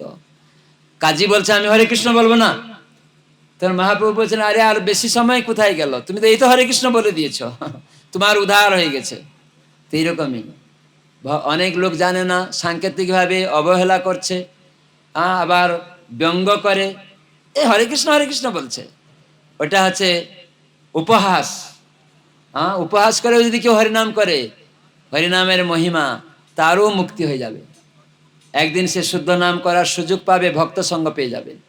তো এই জন্য আমাদের হরিনাম জগতের লোকেদের কাছে গিয়ে বলতে অভ্যাস করতে হবে। কেউ গালি দিবে, কখনো কখনো কোনো ভক্ত হয়তো আপনারা গালি দিতে পারে, যে বুঝে না, তবু তার কাছে যাবেন, না না আমি আপনার চরণে যদি কিছু ভুল করে থাকি পা ধরছি, ক্ষমা করুন, আপনার সঙ্গে আমাকে, আপনি তো দেখছি তিলক পরেন, হরিনাম করেন, আমাকে ক্ষমা করুন, আমি একটু আপনার সঙ্গে থেকে হরিনাম করতে চাই, আসুন আমাদেরকে একটু বসে হরিনাম করান। এটা সব ভক্তরা এরকমই, তারা কীর্তন করবে, প্রচার করবে, তাহলে দেখবেন আমাদের মনোভাব একদিন শুদ্ধ হবে, তখন আর এই সমস্ত দ্বন্দ্ব থাকবে না। সেজন্য অভ্যাস করতে। এখন আমরা হসপিটালে ঢুকে বসে আছি, এই জন্য মাঝে মাঝে হয়তো ক্রোধ এসে গেল, কারোর প্রতি ক্রোধ এসে গেল, তিলকমালা পরেও, কেন এখন হসপিটালে ঢুকেছি তো ঔষধ প্রয়োগ করছি, আর এই ঔষধ রোগী কখনো কখনো চেঁচায়, সে চেঁচাবে। প্রভুপাদ বলছেন ইস্কন হচ্ছে একটা হসপিটাল, তাই আমরা দেখবেন কোনো কোনো ভক্ত ঢুকেও সে কিছু কিছু খারাপ বলে দিচ্ছে, তবু জানবেন ও ঢুকতে পেরেছে হসপিটালের মধ্যে, কিন্তু আমি তো ঢুকেই নি। একটা বীরভূম থেকে ডাক্তার এসেছিল, ও আমাদের খুব গালাগালি করছে মায়াপুরে এসেই, ইস্কন ভক্তরা ঠিক নাই, এরকম বলছে। তখন সব ভক্তদের সঙ্গে ঝগড়া করছে, একটা বড় ডাক্তার। তখন আমি জিজ্ঞাসা করলাম, আমার কাছে নিয়ে এসছে যে মহারাজ ইনি ইসকন সম্বন্ধে খারাপ মন্তব্য করছে, আপনি একটু বলুন। আমি জিজ্ঞাসা করলাম হাত জোড় করে, আরে হেসে, আপনি কি করেন? বলে আমি ডাক্তারি করি। খুব ভালো, আপনি একজন মহান সেবক, সেবা করেন আপনার মতো, নিশ্চয় আপনি অনেক মানুষকে উপকার করছেন। হ্যাঁ আমি অনেক উপকার করছি। তখন ও একটু ঠান্ডা হয়ে গেছে, তখন ওর গুণগান করলাম। হ্যাঁ, তো এরকমই গুরু মহারাজ শিখিয়েছেন, কেউ উত্তেজিত হয়ে গেছে, সে কি করে তাকে আগে গুণগান করো, তখন সে ঠান্ডা হয়ে যাবে। ভাই বলে তার পায়ে হাত দিয়ে দাও, সে ঠান্ডা হয়ে যাবে। হ্যাঁ, তো এরকম ভাবে আবার অনেকে আছে অহংকারী, পায়ে হাত দিলেও সে ঠান্ডা হবে না। হ্যাঁ, সে আরো অহংকারী, মানে অনেক পাপ তার মধ্যে ভরা থাকে, সে কোনোতেই ঠান্ডিত হবে না। হ্যাঁ, সেজন্য অনেক ভক্তরা কৃপা করে যাতে ঠান্ডা হয়ে যায়, ভক্তরা দোষ নেয় না অনেক সময়। তো সেই ডাক্তার উত্তেজিত হয়ে গেছিল, ভক্তরা খুব ক্রোধান্বিত হয়ে যাচ্ছিল। তা আমি যখন বললাম, হাত জোড় করে একটু হেসে, কি করেন জিজ্ঞাসা করলাম, এসেছেন মায়াপুরে, স্বাগতম আপনাকে। আপনি তো ডাক্তার, মানে রোগীদের অনেক সেবা করছেন, খুব ভালো। তো শুনছি আপনি একটু ক্রোধান্বিত হচ্ছেন, ইসকনের সম্বন্ধে একটু খারাপ মন্তব্য করছেন। বলছে, হ্যাঁ ইসকন ভক্তরা ভালো নয়। তখন আবার শুরু করেছে। আমি বললাম, কি হয়েছে বলুন, আমরা ক্ষমা চেয়ে নিব যদি আমাদের কোনো দোষ ত্রুটি হয়ে থাকে, ভুল হয়ে থাকে। মানুষ মাত্রে তো ভুল হয়। আপনি বলুন, আপনার কাছে রুগী গেলে আপনার ভুল হয় না ঔষধ দিতে মাঝে মাঝে? না তা হয়, তাহলে আপনি কেন ভুল করেন? তখন চুপ হয়ে গেছে। কখনো আপনি দেখতে গিয়ে ঔষধটা, যেটা জ্বরের ঔষধ দেওয়ার কথা, আপনি একটা অন্য ঔষধ দিয়ে ফেলেছেন, সেটা খেয়ে তার খারাপ হয়ে গেছে, তখন দেখা যাচ্ছে কাগজটা আলাদা ছিল। তো করেননি? হয়েছে। ইঞ্জেকশন দিতে গিয়ে অন্য কিছু মানে ব্যতিক্রম হয়েছে। তো এটা ভুল থাকবে। তো কি হয়েছে না, আমার বাবা আপনাদের ভক্ত হয়েছে। যে কি হয়েছে তাহলে? না ও গালাগালি করে, তাস পিটে, এসব করে। তা আমি জিজ্ঞাসা করলাম, আপনার বাবা ইসকনে কতদিনের ভক্ত? বলছে এই সবে 3 মাস ঢুকেছে ইসকনে। তাই নাকি? 3 মাস ঢুকে কি করে ইসকনে? 3 মাস ঢুকে কি করে? বলছে ও 2 ঘন্টা বসে বাড়িতে জপ করে, হরে কৃষ্ণ এইসব বলে। 2 ঘন্টা? তাই নাকি? আর কি করে? গীতা পড়ে 1 ঘন্টা ধরে। আর কি করে? আর কি একটা নামটা আছে, ওখানে গিয়ে 2 ঘন্টা বসে যায়। তাহলে কত ঘন্টা হলো? 2 ঘন্টা, 1 ঘন্টা আর 2 ঘন্টা, 5 ঘন্টা। তাহলে 5 ঘন্টা আপনার বাবা লোকের বাড়িতে গিয়ে গালি দেয় না? দেয়? এই 5 ঘন্টা তো আর গালি দেওয়ার ফুরসত পায় না। আগে কিন্তু এই 5 ঘন্টা গালি দিত কি না? বলে হ্যাঁ, আগে এই 5 ঘন্টা গালি দিত। এ সবসময় খালি লোককে হয়রানি করতো। আমার বাবা এরকম স্বভাব ছিল। তাস পিটাবে গিয়ে ঘন্টার পর ঘন্টা, বাড়িতে আসবে না। তো এইরকম ছিল। তাহলে ইসকনের সঙ্গে এসে এ তো তাস পিটা কত সময় দিত, গালাগালি করত। এখানে তো ইসকন 3 মাসে তার 5 ঘন্টা নিয়ে নিয়েছে। খারাপ ভাষা বলা, তাস খেলানো থেকে 5 ঘন্টা তাকে সংশোধন করে দিয়েছে। হসপিটালে ঢুকে কি আপনি রোগ মুক্ত করে দেন? আমি তাকে জিজ্ঞাসা করলাম, তা কি করে হবে? তাহলে উনি তো এখন হসপিটালে ঢুকেছে আপনার বাবা, তা আপনি বদনাম করছেন কেন? তাহলে আপনাকে লোকেদের গালি দেওয়া উচিত। আপনার ডাক্তার হসপিটালে ঢুকলো, রোগী সঙ্গে সঙ্গে ভালো হলো না, ওষুধ দিয়েই বলে কেমন ডাক্তার, বদমাস, চোর, এরকম গালি দিতে পারে। তাহলে আপনি কি মনে করবেন?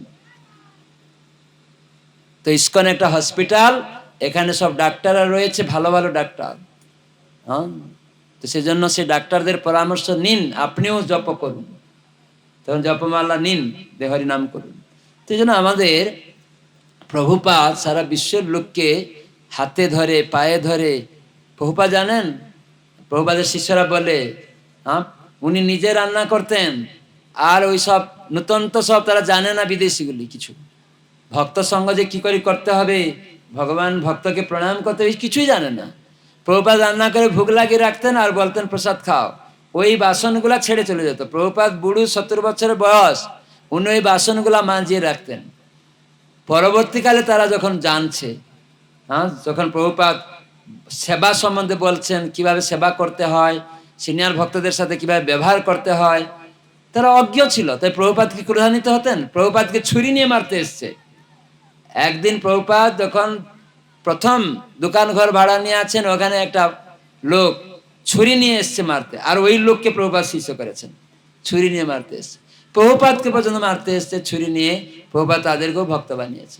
তো সেজন্য ভক্তরা প্রভুপাদ গ্রহণ করেছেন। না, ও জানে না, ও মূর্খ, সে আমাকে মারতে আসতে পারে, গালি দিতে পারে, আমি কেন গালি দিব, ও জানে না। তাই সেই ব্যক্তির গণ তারা সবাই ইস্কনে দীক্ষা নিয়ে প্রভুপাদের শিষ্য হয়ে সারা বিশ্বে এরকম প্রভুপাদ তাদের দ্বারা 108 মন্দির প্রতিষ্ঠা করলেন। মন্দির মানে মনকে ধীর করার জন্য। প্রভুপাদ চেয়েছেন, আচার্যরা চেয়েছেন, মহাপ্রভু চেয়েছেন প্রতি ঘরে ঘরে মন্দির হবে। আপনারা চান প্রতি ঘরে ঘরে মন্দির হোক? কেন? মন্দির মানে কি? কেন মন্দির করবেন? মন্দির শব্দের অর্থ হচ্ছে মনকে ধীর করা, মনকে ধীর করার জন্য। তাই জন্য মন্দির, ইংরেজিতে বলে টেম্পল। টিতে ট্রাঙ্কুইলিটি মানে প্রশান্তি আসবে, ইতে এডুকেশন, ওই মন্দিরে কিছু গীতা ভাগবতের শিক্ষা পাওয়া যাবে, এই জন্য মন্দিরে যাবেন। হ্যাঁ, নিজের বাড়িতে মন্দির করে একটা ঘরে, যদি একটা ঘর হয় সেখানে একটা সাইডে এইরকম সুন্দর উপরে রাধা কৃষ্ণ, পঞ্চতত্ত্ব, জগন্নাথ, নৃসিংহদেব, তুলসী, পরম্পরা, এই আমরা এই জন্য সাজিয়ে দেখাচ্ছি যে একটা গৃহস্থ বাড়িতে কিভাবে মন্দির হবে। এরকম একটা জায়গায় রাখবেন, পর্দা রেখে দিবেন, নিজের খাট থেকে একটু উঁচু হবে সিংহাসন, যেন নিচু না হয়। তুলসী এরকম উঁচুতে থাকবে, যেন গুরু পরম্পরার নিচে না থাকে। এরকম সব শিক্ষা নামহট্ট থেকে দেওয়া হচ্ছে, ইস্কন নামহট্ট মায়াপুর থেকে সারা বিশ্বে। শ্রী জয়প্রতাপ স্বামী গুরু মহারাজ তিনি এটি প্রতিষ্ঠা করেছেন। তা নামহট্টের মধ্যে সমস্ত প্রচার নিহিত আছে। গুরু মহারাজ নিত্যানন্দ প্রভুর এই প্রবর্তিত নামহট্ট প্রচার শুরু করলেন মায়াপুর থেকে। আর এখন সারা বিশ্বের মানুষ তারা আস্তে আস্তে বুঝার চেষ্টা করছে কিভাবে সকলে অংশগ্রহণ করতে পারে, জাতি বর্ণ ধর্ম নির্বিশেষে, কি হিন্দু কি মুসলিম কি খ্রিস্টান, ধনী গরিব, শিক্ষিত অশিক্ষিত, মহিলা পুরুষ, চাষি রিক্সাওয়ালা, সবাই। হাট মানে কি? হাট মানে হাটে আপনারা কেনা বেচা করেন না? হাটে কি বিচার করে ও ওই লোকটা দেখতে সুন্দর নয়, ও চাল বিক্রি করছে, ওর থেকে নিব না, ও ব্রাহ্মণ, ও ওর থেকে নিব, এরকম বিচার করে হাটে আপনারা কেনা বেচা করেন না? আপনার দ্রব্য দরকার, বস্তু টাকা দিয়ে আপনি কিনে নেবেন, সে কে বিক্রি করছে সেটা দেখেন না গিয়ে, সেখানে কেউ বিচার করে না। এই নামের হাট ওই রকমই, ধনী গরিব, শিক্ষিত অশিক্ষিত, মুসলিম খ্রিস্টান হিন্দু, দেহের পরিচয়, সে দেখতে সুন্দর না ব্রাহ্মণ না মুচি, এইসব বিচার হয় না। সেজন্য সবাই এই নামের হাটে যুক্ত হয়ে তারা হরিনাম গ্রহণ করে নেবে। আর আস্তে আস্তে ক্রমে ক্রমে মালা জপ এক মালা করে করবে, তারপরে আস্তে আস্তে দুমালা করবে। এরকম আমরা নামহট্ট সংঘ কমপক্ষে 5 জন 10 জন মিলিত হয়ে সপ্তাহে আপনারা বসবেন। এখানে পাড়াতে দেখছি অনেক ভক্ত, আজকে সব শুনলাম অনেক এই গ্রামে ভক্ত আছে। তো সেখানে আপনারা অনেক সুন্দর স্বাগত করলেন, আপনাদেরকে ধন্যবাদ জানাচ্ছি, অনেক সম্মান করে নিয়ে গেলেন। এটা হচ্ছে কালচার বৈষ্ণব জগতে। কখনো কোনো ভক্ত এলে তাকে সম্মানিত করা, হাসি মুখে নিয়ে যাওয়া, এ সমাদর করা, কুশল জিজ্ঞাসা করা, এভাবে ভক্তদের কৃপা লাভ হয়। আমি হয়তো ভক্ত হতে পারিনি, এই বেশ হচ্ছে ভক্তদের সেবা করার জন্য। আপনারা সব ভক্ত, আপনাদের কাছে পৌঁছাতে পারবো না যদি আমি এরকম বৈষ্ণবের বেশ ধারণ না করি। সেজন্য আমাদের গুরুদেবের গুরুদেব ভক্তি সিদ্ধান্ত সরস্বতী ঠাকুর প্রভুপাদ বলেছেন, আমরাই যে বেশ ধারণ করছি, তিলক মালা সাধুর বেশ, এটা কেবল অন্য বৈষ্ণবের সেবা করার জন্য, নিজে আমি বৈষ্ণব হতে পারিনি। কেবল গুরু বৈষ্ণবদের সেবা পুনরাবৃত্তিকরণ করা, নিজের চিত্তশুদ্ধি করার জন্য এইসব কথাগুলি, তাদের কথাকে পুনরাবৃত্তি করছি, নিজে যাতে শুদ্ধ হতে পারে। তো সেজন্য আপনারা অনেক ভক্ত এখানে মানুষ রয়েছেন, তা আমি ভিক্ষা চাইব আমার গুরুর কথা। নিত্যানন্দ প্রভু তিনি হচ্ছেন সমস্ত গুরুর গুরু বলরাম, তিনি মহাপ্রভুর নির্দেশ পালন করেছিলেন যে ভিক্ষা চাইতে বলেছিলেন, নাম হট্টপত্তন করতে বলেছিলেন। তো সেই প্রতিনিধি হিসাবে পরম্পরাক্রমে আমিও আপনাদের কাছে ভিক্ষা চাইব। আপনারা গ্রামে 2-3 ফ্যামিলি পরিবার মিলিত হবেন সপ্তাহে একদিন করে। সেখানে কি করবেন?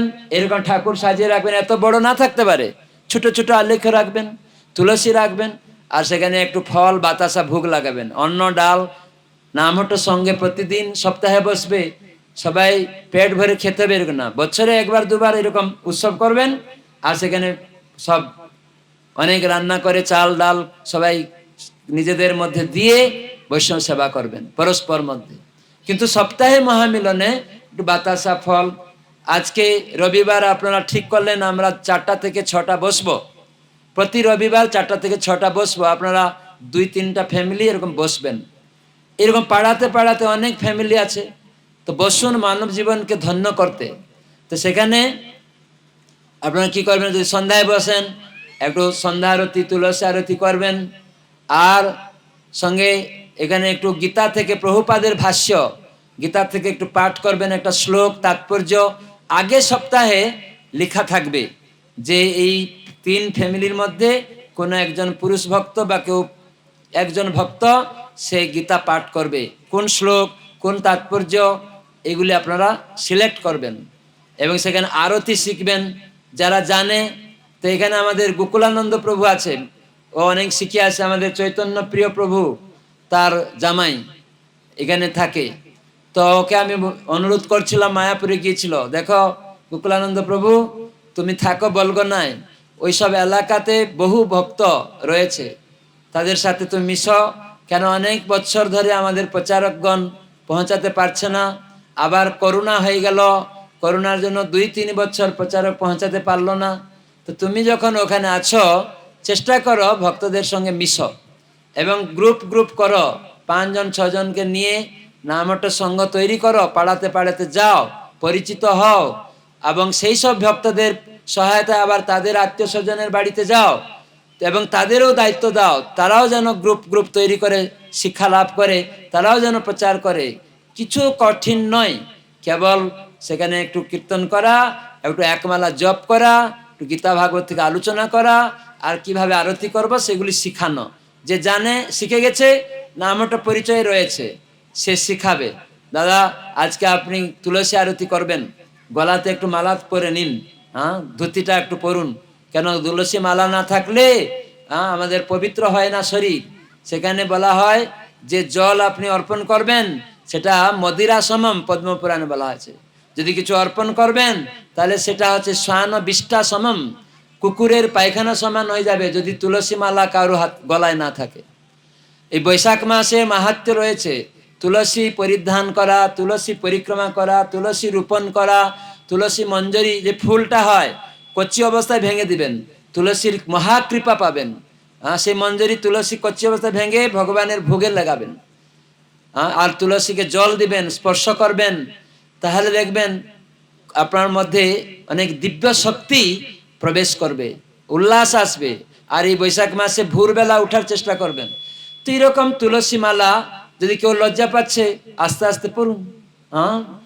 তো এই তুলসী মালা পড়তে পড়তে একদিন সেই ব্যক্তি দেখছে আমি আরতি করব, তুলসী মালা না পড়লে হবে না। আপনারা বলুন তো, যখন কোনো শ্রাদ্ধ বাড়ি হয়, কেউ মারা গেলে বাড়িতে, সবাই সেই বাড়ির লোকেরা তুলসী মালা পরে কিনা, কণ্ঠীমালা পরে কিনা? কেন? ব্রাহ্মণকে জিজ্ঞাসা করবেন যে কেন আপনি আমাদের মালা পরিয়ে দিচ্ছেন, আপনার গলায় তো মালা নেই। জিজ্ঞাসা করবেন আপনার গলায় মালা নেই, আপনি আমাদের মালা পরাচ্ছেন কেন? কিছু বলতে পারবে না। কেন মালা পরা হয়? পিতৃপুরুষরা আপনার জল গ্রহণ করবে না, ভগবানের সেবা হবে না। সেখানে শালগ্রাম পূজা করে ব্রাহ্মণ, নিজে পূজা করবে, গলায় মালা নেই, যজমানকে বলছে মালা পরো। তার মানে মালা না থাকলে পবিত্র হয় না, যে জল অশুদ্ধ। আর যখন আপনি ভোগ অর্পণ করতে যাবেন সেটা কুকুরের বিষ্ঠার সমান হয়ে যাবে, সেটা ভগবান গ্রহণ করে না। এই জন্য আজকাল দেবদেবী পূজা হয় না। কেন? ব্রাহ্মণ শুদ্ধ নয়। ব্রাহ্মণ মদ মাংস খায়, মালা নেই গলায়, কপালে তিলক নেই। এই জন্য গৌরাঙ্গ মহাপ্রভু স্বয়ং কৃষ্ণ তিনি ব্রাহ্মণ পরিবারে জন্ম হয়ে ব্রাহ্মণদের শিখালেন, কপালে তিলক নেই, শ্মশান, শ্মশান মানে অপবিত্র। তো এইভাবে নামহট্ট মহামিলনে একমালা জপ করবেন শুনে শুনে। কেমন জপ করবেন? শুনে শুনে। এখন অভ্যাস করুন সবাই, সবাই বলবেন আমার সঙ্গে সঙ্গে একসাথে, হরে কৃষ্ণ কৃষ্ণ কৃষ্ণ হরে হরে, হরে রাম রাম রাম হরে হরে, হরে কৃষ্ণ কৃষ্ণ কৃষ্ণ হরে হরে। আমি শুনতে চাইছি একসাথে। হ্যাঁ, বাড়িতে দৈনিক ছেলে মেয়ে স্ত্রী পুত্রকে নিয়ে তুলসীর সামনে রেখে এরকম শুনে শুনে জপ করবেন। প্রভুপাদ বলছেন আমাদের মন চঞ্চল, তাই এরকম শুনে শুনে করলে একদিন মন স্থির হবে, তখন হৃদয়ের আয়না পরিষ্কার হবে, তখন আপনার দ্বন্দ্ব ভাব মুক্ত হবেন। আমরা ওই মন গড়া এই জপমালাটা নিয়েই হাতে লুকিয়ে দেখাই আমি জপ করছি, কিন্তু মনটা অন্যদিকে ছুটছে। এই জন্য প্রভুপাদ বলেছেন হরিনাম করবে যখন শুনে শুনে করবে। যত মালা করো, 1 মালা 2 মালা করো, সব শুনে শুনে করবে, তাহলে কাজ হবে হরিনাম করলে। তো এটা আমার ভিক্ষা আপনাদের কাছে। তাই নামটা বসবেন। এইখানে অনেক পাড়া, তা গোকুলানন্দ প্রভুকে আমি বলছিলাম যে তুমি বিভিন্ন জায়গায়, এটা মীরাপাড়া আজকে আমরা নতুন আসলাম, শুনলাম মীরাপাড়া এখানে। তো গোকুলানন্দ প্রভু আসছে, খুব ভালো। তো সারথী কৃষ্ণ প্রভু এসেছে আগে এখানে। ইনি আমাদের ইস্কন নামহট্ট মায়াপুর হেডকোয়ার্টার, আর ইস্কনের হেডকোয়ার্টারও মায়াপুর চন্দ্রোদয় মন্দির। সেখানে থেকে নামহট্ট প্রচার শুরু হয়েছে। শ্রী জয়প্রতাকা স্বামী গুরুদেব তিনি সূচনা করেছেন, আর সেখান থেকে এই নামহট্ট প্রচারক এখন নিযুক্ত রয়েছেন জেলা প্রচারক রূপে সুপারভাইজার সারথী কৃষ্ণ দাস। উনি আসবেন মাঝে মাঝে, আপনাদের হাতে নাতে শিখাবে।